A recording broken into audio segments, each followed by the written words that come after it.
ఎలాగున్నారండి? ప్రభు మహాకృపలో మీరు అందరూ క్షేమమే కదూ? ప్రభువైన యేసు క్రీస్తు నామమున మీకు నా హృదయపూర్వక శుభాలు, వందనాలు తెలియజేస్తున్నాను. నేటి దిన వాక్య ధ్యానం కొరకు second book of Samuel chapter 22 verse 28, రెండవ సమూయేలు గ్రంథము 22వ అధ్యాయము 28వ వచనంలో రాయబడిన మొదటి వాక్యాన్ని చదువుకుందాం. శ్రమపడు వారిని నీవు రక్షించదవు. వాక్య ధ్యానం కొరకే ప్రార్థన. కృపగల మా తండ్రి, మీకు వందనాలు. నేడు చదవబడిన ఈ వాక్య భాగం ద్వారా మాతో మాట్లాడి మా ఆత్మను బలపరచమని, మేము ఎదుర్కొనేటటువంటి ప్రతి విధమైన ప్రతికూలతలన్నిటి నుండి మాకు కావలసిన రక్షణ అనుగ్రహించండి. యేసు క్రీస్తు నామములో ప్రార్థిస్తున్నాను తండ్రి, ఆమేన్. చదవబడిన ఈ వాక్య భాగంలో మన ప్రభువైన యేసు క్రీస్తు వారు శ్రమపడు వారిని రక్షించేటటువంటి దేవుడు. అనుదినము మన జీవితంలో మనం ఊహించని శ్రమకు కారణమైనటువంటి పరిస్థితులు పలు విధములుగా మన జీవితంలో ప్రవేశిస్తూ ఉంటాయి.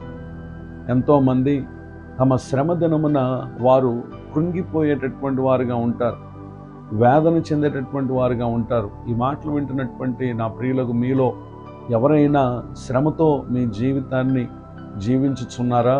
ఈ దినం ప్రభు సెలవిస్తున్నటువంటి మాట ఏంటంటే, ఆయన మనలను రక్షించేటటువంటి దేవుడై ఉన్నారు గనుక శ్రమలో ఎటూ చూడక మనను కలుగు చేసినటువంటి దేవుని వైపున గనుక మనం తిరిగినట్లయితే ఆయన మనకు రక్షణ కలిగేటటువంటి మార్గాన్ని ఏర్పాటు చేస్తారు. మరొక మాటను మనం చదివినట్లయితే book of Job chapter 36 verse 15, యోబు గ్రంథం 36వ అధ్యాయము 15వ వచనం, శ్రమపడు వారిని వారి కలిగిన శ్రమ వలన ఆయన విడిపించును. మరొక మాటను ఇక్కడ మనం చూస్తూ ఉన్నాం. ఎవరెవరు ఏ విధమైనటువంటి కారణాల చేత శ్రమ పడుతూ ఉన్నా ప్రభువారు ఆయన వారిని విడిపించేటటువంటి దేవుడిగా ఉన్నారు. పరిశుద్ధ గ్రంథంలో యోబు గారి జీవితాన్ని మనం చూసినప్పుడు తాను అనుభవించినటువంటి శ్రమ ఏమాత్రము మనం వివరించలేనిది. అలాంటి ఆ పరిస్థితుల్లో అతడు ప్రభువు కొరకే కనిపెట్టాడు గనుక తన శ్రమ నుండి దేవుడు అతనిని విడిపించాడు. ఇదను మీరు కూడా యేసుక్రీస్తునందు ఉంచినటువంటి విశ్వాసాన్ని బట్టి ఓర్పుతో కనిపెట్టండి. ఆయన రక్షిస్తారు, అంత మాత్రమే కాక విడిపిస్తారు. నిశ్చయముగా మీరు ఎదుర్కొంటున్నటువంటి ప్రతి విధమైన శ్రమ నుండి పరిశుద్ధాత్మ దేవుడు నిశ్చయముగా మీకు రక్షణ, విడుదల కలుగు చేయనుగాక. ఆమేన్. ప్రార్థన. కృపగల మా తండ్రి, వందనాలు. నేడు విన్న ఈ మాటల ద్వారా మా స్థితిగతులన్నీ తెలిసినటువంటి మీరు మేమున్నటువంటి శ్రమను ఎరిగి ఈ దినం మీరు మాతో మాట్లాడినందుకు స్తోత్రం.